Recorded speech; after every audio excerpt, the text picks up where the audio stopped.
the 7-foot knight who accidentally started a bloodline that produced Westeros' most honorable warrior. What if the awkward, possibly illegitimate hedge knight who stumbled through adventures in a Knight of the Seven Kingdoms is actually the great-great-great-grandfather of the woman who became one of the most beloved characters in Game of Thrones, creating a legacy of honor and loyalty that spans centuries and proves that sometimes the best bloodlines are the ones nobody planned. The connection between Ser Duncan the Tall and Brienne of Tarth is not just fan theory or wishful thinking. It is a carefully planted narrative thread that George R.R. Martin has been weaving through the entire saga, showing us that true nobility has nothing to do with dragons or ancient names, and everything to do with choosing to do the right thing, even when it costs you everything. Welcome to Westeros Throne, where we are tracing the bloodline from a 7-foot hedge knight to the warrior who redefined what it means to be a true knight in Westeros.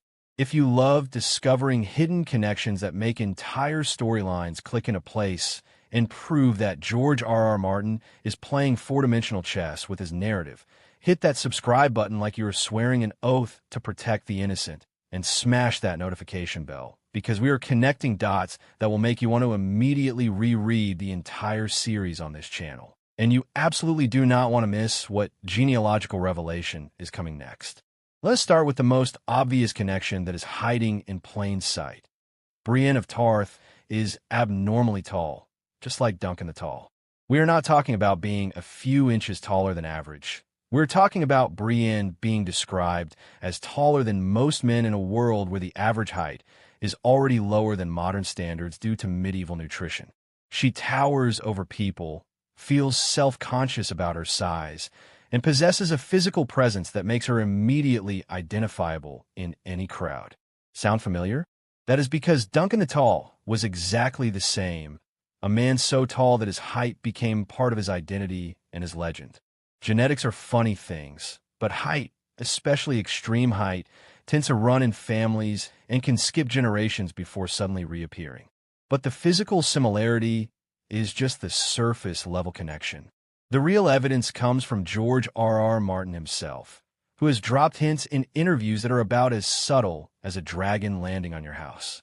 When asked about Brienne's ancestry, Martin has smiled knowingly and suggested that readers pay attention to the Dunk and Egg stories, specifically noting that Duncan had descendants and those descendants carried on his legacy. In the world of author hints, this is basically a neon sign pointing directly at the connection, short of Martin literally writing Brienne is related to Dunk and skywriting over San Fe. Now, let us talk about the thematic parallels, because this is where things get really beautiful from a storytelling perspective. Duncan the Tall was a commoner who became a knight through questionable circumstances and then proceeded to embody knightly ideals better than most legitimate knights. Brienne of Tarth is a woman in a society that does not believe women can or should be knights, and she proves through her actions that gender has nothing to do with honor, courage, or the ability to uphold vows. Both characters are outsiders to the knightly establishment. Both face constant questioning of their legitimacy, and both respond by being so aggressively honorable that they make everyone around them uncomfortable with their own moral compromises.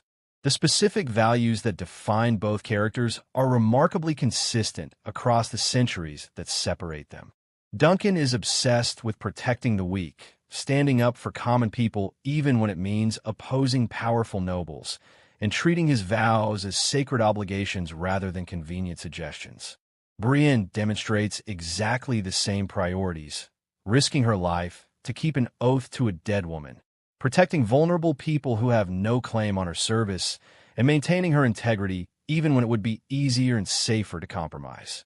This is not coincidence. This is hereditary character, the kind of moral DNA that gets passed down through families and defines entire bloodlines.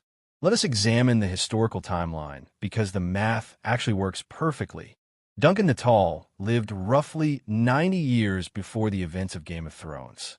He traveled with Egg, who became King Aegon V, served in the Kingsguard, and presumably at some point had children, though this happens off-page in the stories we have so far. Those children would have had children, and over 3 or 4 generations, you get a Brienne's time period.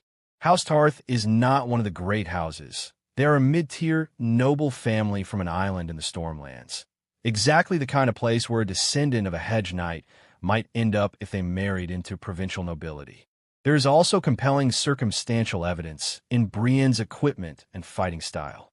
She wields a sword that is described as similar in length to a greatsword, requiring 2 hands for most people, but which she can use effectively due to her size and strength. Duncan the Tall used a shield and longsword combination, and Brienne's style, while adapted for her time period, shows similar preferences for straightforward, powerful techniques over flashy swordsmanship. Both are described as competent fighters who win through strength, determination, and refusing to quit rather than through technical brilliance or creative tactics. The shield connection is particularly interesting. Duncan's shield becomes an important symbol throughout his adventures, painted with his personal sigil of an elm tree and falling star after his first major trial. Brienne similarly has a shield painted with her own symbols, and she treasures it as a representation of her identity as a knight. The shield in medieval warfare is both a practical tool and a statement of identity, and both characters understand this symbolism in ways that suggest a cultural continuity passed down through generations. But here is where the connection becomes truly profound. Duncan the Tall entered service to House Targaryen through his friendship with Egg and became one of the most loyal servants the dynasty ever had. He eventually became Lord Commander of the Kingsguard, the highest honor a knight can achieve, protecting the very family that his squire belonged to.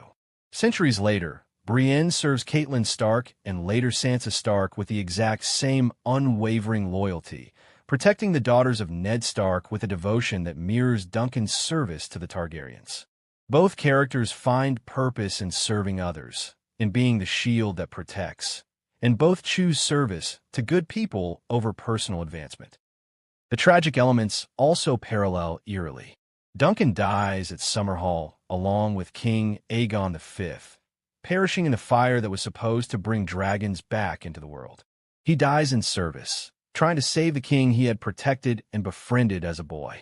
Brienne nearly dies multiple times in service to her vows, most memorably when she is hanged by Lady Stoneheart for refusing to break her oath to Jaime Lannister. Both characters face death rather than compromise their principles, and in both cases, their loyalty is to people and ideals rather than to institutions or abstract concepts of duty. There's also the Jaime Lannister connection that creates fascinating echoes across time. Duncan had a complicated relationship with various Targaryen princes, serving them while also being willing to oppose them when they were wrong. Brienne's relationship with Jaime is remarkably similar, serving him and learning from him while also challenging his cynicism and helping him rediscover his own honor. The dynamic of a true knight helping a more talented but morally compromised knight find redemption plays out in both storylines, suggesting that this might be a family tradition of sorts. George R.R. Martin has stated that the Dunk and Egg stories will eventually reveal what happened to Duncan and explain how his bloodline continued. The fact that he has written additional Dunk and Egg novellas that have not been published yet suggests that this information is coming and will probably make the Brienne connection explicit. Martin does not plant seeds like this without eventual payoff, and the amount of thematic paralleling between these characters is far too consistent to be accidental. The broader implication of this connection is beautiful in its simplicity. Duncan the Tall proved that true knighthood has nothing to do with birth or ceremony and everything to do with character and choices. His descendant Brienne, centuries later, proves the exact same thing in a context where she faces even more prejudice and opposition. The values he embodied were so strong that they survived generations, emerging in a woman who never knew her ancestor but inherited his unshakable moral compass. That is legacy in its purest form, not land or titles or wealth, but values that persist across time because they represent something fundamentally true about what it means to be good in a world that often rewards being bad. Thanks for watching Westeros Throne, and we will catch you in the next one.